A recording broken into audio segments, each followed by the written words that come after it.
ချင်းချင်းဖဖလေးဆိုညီ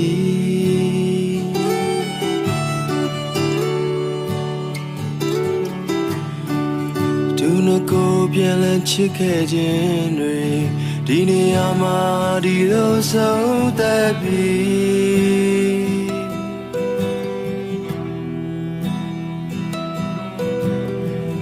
တရားရီနဲ့ပြက်လူကြိုးတွေ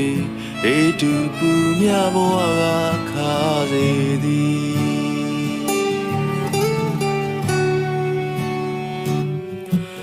ကိုဖန်ဆောက်ထားတဲ့မင်းလက်တစ်ပတ်မတိမတာပြေလျော့နေ